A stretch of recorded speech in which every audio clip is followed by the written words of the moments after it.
And I continue. 3. Altered perceptions. Page 38. Former quarterback John Brody once said, "Often in the heat and excitement of a game, a player's perception and coordination will improve dramatically. At times, and with increasing frequency now, I experience a kind of clarity that I've never seen adequately described in a football story." In this chapter, we report on several altered perceptions that occur in sports.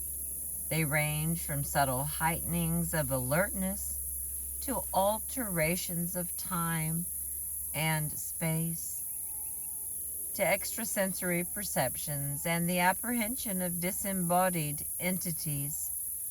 Like the feelings and sensations we examined in the preceding chapter, some of these altered perceptions occur quite commonly, while others are strange and infrequent.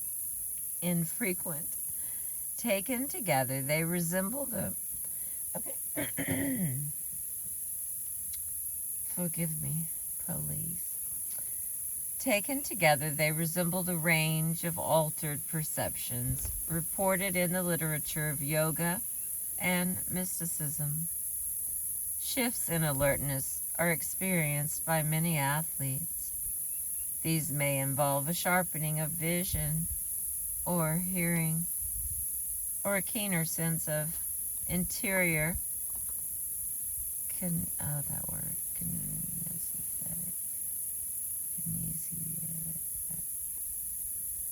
Oh, it's just not my day. Kinesthetic sensations, or indeed of the whole person. All right, I'm just going to read the whole thing again. I'm going to leave out the parentheses word. Shifts in alertness are experienced by many athletes. These may involve a sharpening of vision or hearing, or a keener sense of interior sensations, or indeed the whole person. Such fresh awareness can occur in the thick of vigorous action. Let's see what the wind is blowing. Messing up my mojo.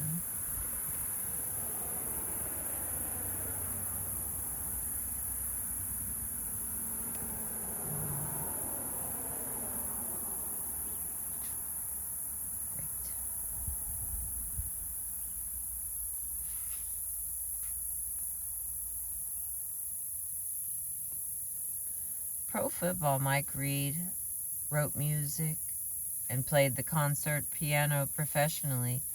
At the same time, he was playing defense for the Cincinnati Bengals. He reported, "Mentally, I am more alert. I do my best work at the piano after a game." Aerobics research suggests that Reed's charged up body could not return to his normal, non-athletic state until about 5 hours after he played a game. So his alert state at the piano comes as no surprise.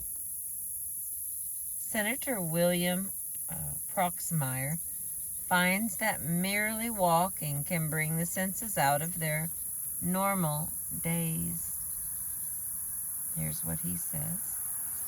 "The most surprising physical aspect of walking is the energizing effect. This contradicts everything I expected of walking, and it's a mystery to me why it takes place. I can start off tired and weary at the end of a long day in the Senate, with all kinds of frustrations, feeling too tired to sleep and far too tired to walk. And after that first difficult quarter or half mile, not only does the frustration ease, but after my vigorous striding begins, I begin to feel more rested and then fully alert." Kathy Switzer one of the first women to run in the Boston Marathon, says that after she took up running, she discovered that while I was running, I found myself being able to think clearly. I thought about my writing, my schoolwork. Everything came so clear to me.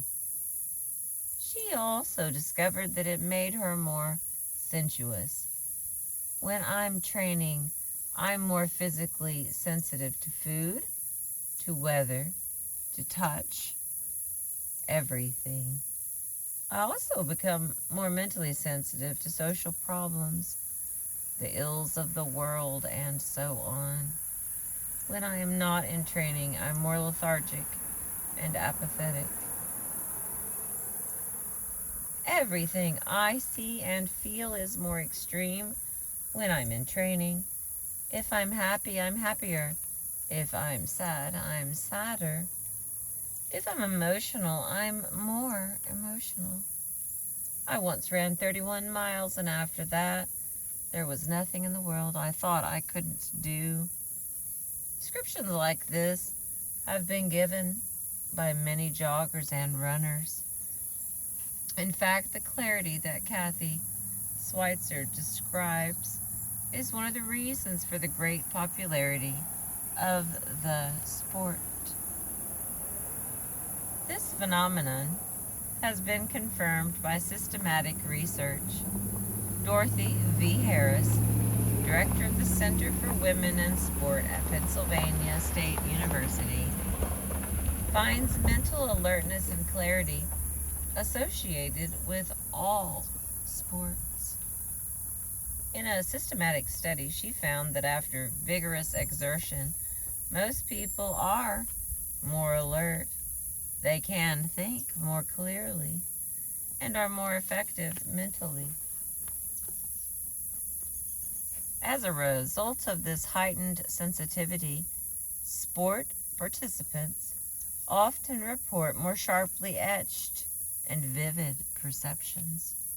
Not only do their minds feel clear, but they actually do perceive things more fully and vividly. Everything looks and feels fresh and new, as if encountered for the first time. The senses opened as if to a new world. Often register things that one never catches in normal consciousness. Valentine Minkin, twice an Olympic yacht racing champion, when asked what he focused on during a race, here's what he said. Okay, that wind is bothering me. So if it's bothering you, then we're in this together. Okay, I try to fill the yacht with my body and watch the sea and the air with my eyes. To me, every air current has a color of its own. I try to feel every wave with my feet. Like on horseback, I hold on with the tips of my toes. At the Mexico City Olympics, where I made my best showing, I saw all the air currents and made almost no mistakes. On the other hand, when I am in poor shape, the air becomes invisible. When the wind is weak, all the perceptions I've tried to develop since childhood are weakened, and then my feet take over. I feel the water with my feet, like a car feels the road with its springs.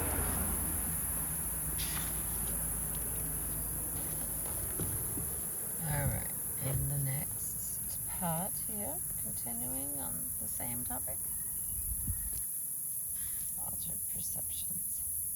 Adam Smith tells of a diver who was skeptical about peak experiences occurring while engaged in sport.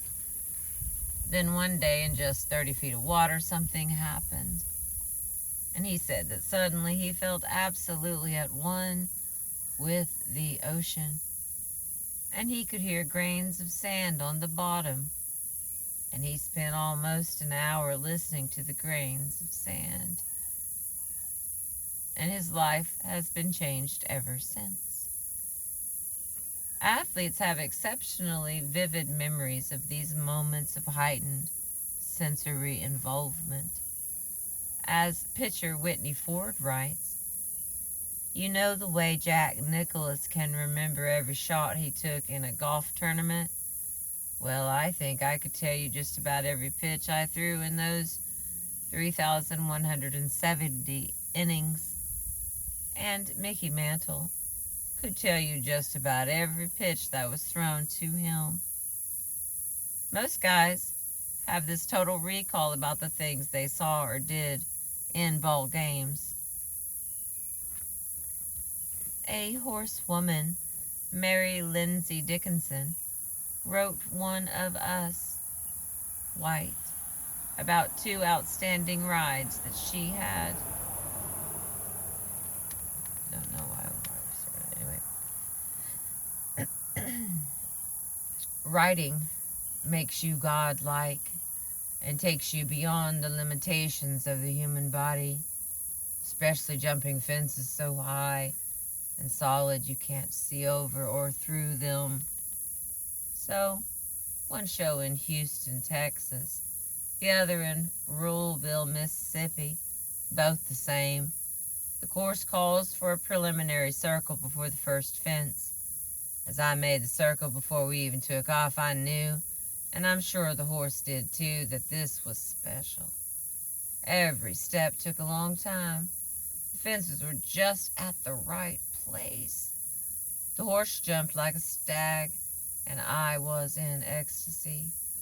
I believed the horse was too. You can't describe these sensations.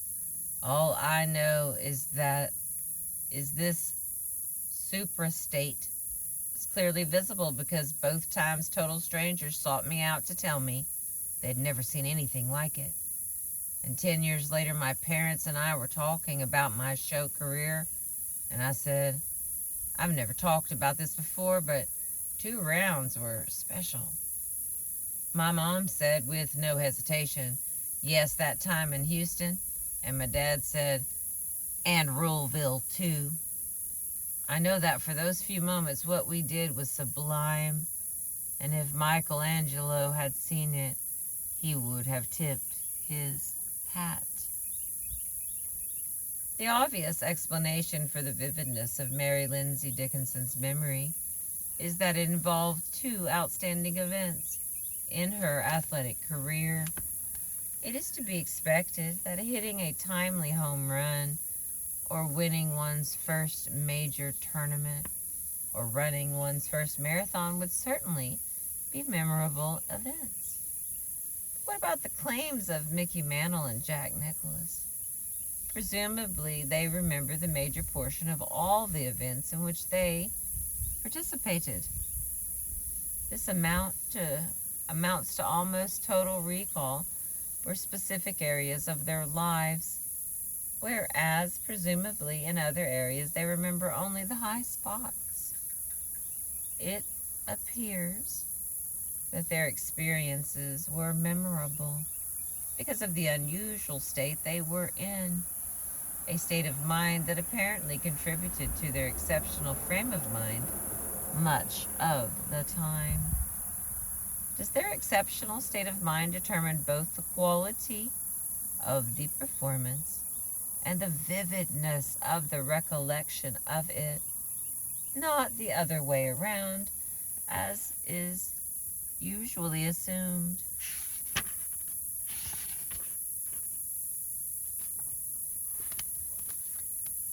Let's see if we can do this. I don't think I'm going to make it. It's only like 2 pages. And you know I lie, so it's like 2.5 pages. You know, I have a terrible problem.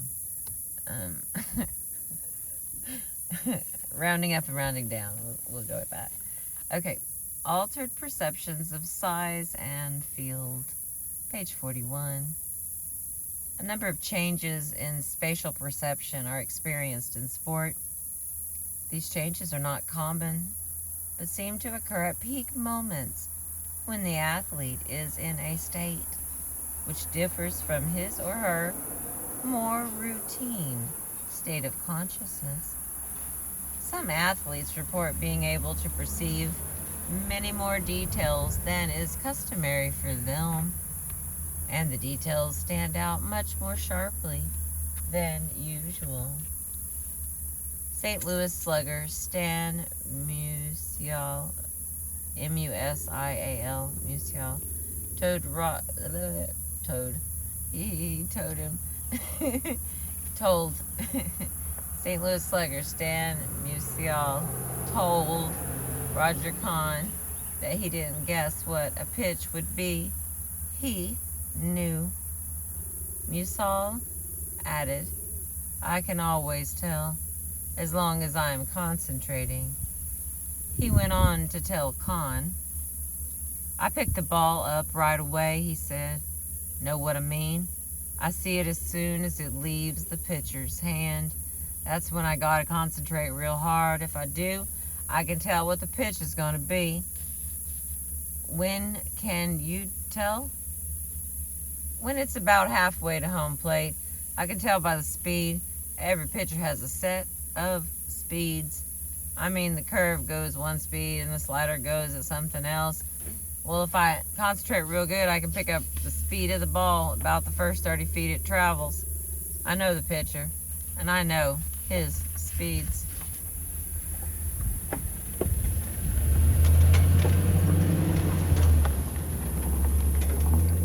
When I concentrate halfway in, I know what the pitch is going to be, how the ball is going to move when I get up to home plate. Musial mentally sorts and delivers. Musial mentally sorts the deliveries of some 80 or 90 pitchers, allowing 4 pitches to each. This means that in any given season, he has classified something over 320 distinct deliveries. Then, through his great coordination and eyesight, he applies the knowledge during the 3/5 of a second that it takes a typical pitch to reach him from the mound. The frequent result, Professor, is what went in the trade call a clean blow. What we in the trade call a clean blow. Ah. Alright, I'm about to have a drink.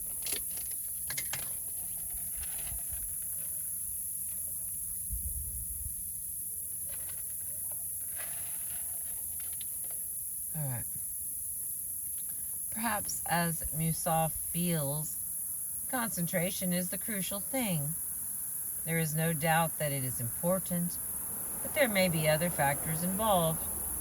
For as parapsychologists have noted, when conscious attention is centered on one thing, this act may allow other, more subtle perceptual abilities to come into play. Maybe the important thing in Musial's case was simply that he believed he could see the pitches if he concentrated. So that when he succeeded in concentrating, he actually did hit more pitches than he would have otherwise. We are suggesting that what occurred may not have been simply a matter of heightened visual acuity, but rather some intuitive factor. Under special conditions, objects appear to be much larger than they are in reality. For instance, in the 1955 U.S. Open Golf Championship, dark horse Jack Fleck came from behind to defeat Ben Hogan. In looking back on the final round, he says the turning point was the 5th hole.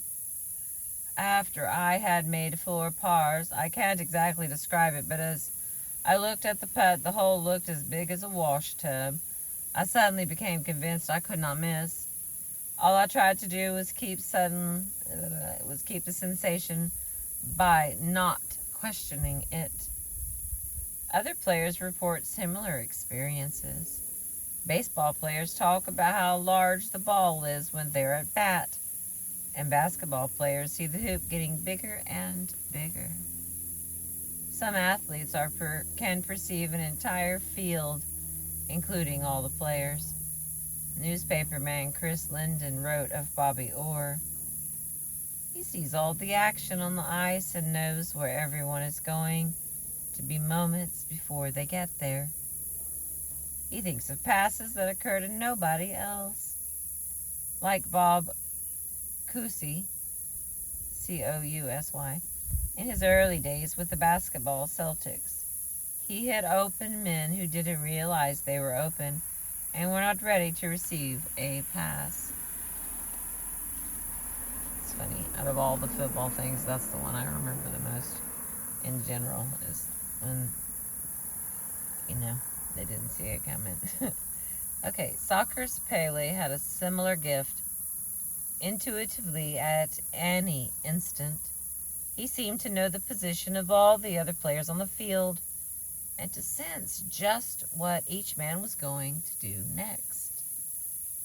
The startling difference between the widened perception developed by athletes and normal perception is described by Paul Martha of the Pittsburgh Steelers. "I always knew that a free safety man is supposed to watch the quarterback and the receiver too, but it was always difficult for me. Then all of a sudden, midway through the 1967 season, I realized I was following the quarterback all the way, and the receiver too. It just happened. It was like I had stepped into an entirely new dimension."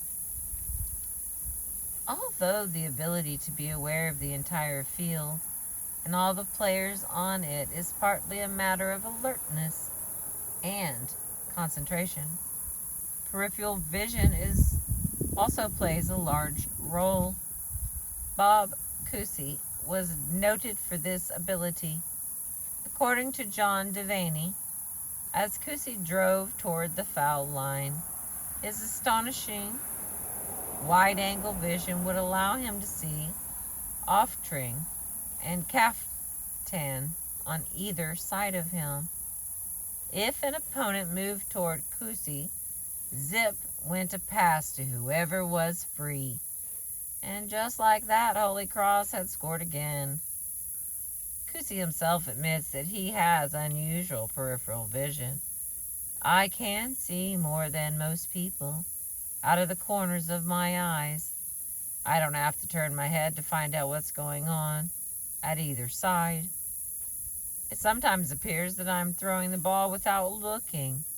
I'm looking all right, but out of the corners of my eyes." Joe Marcus reports that Pele has about 25% better peripheral vision than other athletes. In studying brain surgery patients, California Institute of Technology scientist Dr. Cowan Trevarthan discovered a second sight system that controls peripheral vision. Trevarthan hypothesizes that this system evolved from the primitive type of visual awareness belonging to birds, reptiles, and other lower forms of animal life, allowing an automatic response to action in the surrounding space. Thus, if there is an unexpected movement in that space, Trevarthan explains it registers first through this second, more primitive system before the classical visual system becomes aware of it. Perhaps those athletes who have exceptional peripheral vision are not natively any better endowed than those who do not seem to have it. The difference may lie in the fact that somehow they have discovered a way to allow the more primitive system to function. All right. I've been reading to you from The Psychic Side of Sports, a 1978 book. And this is altered perceptions. The next part will be alterations in time perceptions.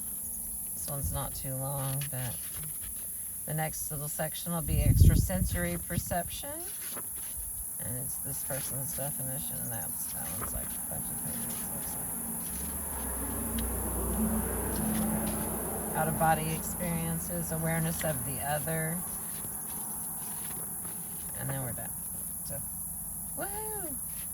We made it into chapter 3. And I will continue as soon as I can. I appreciate you. Thank you for being with me today.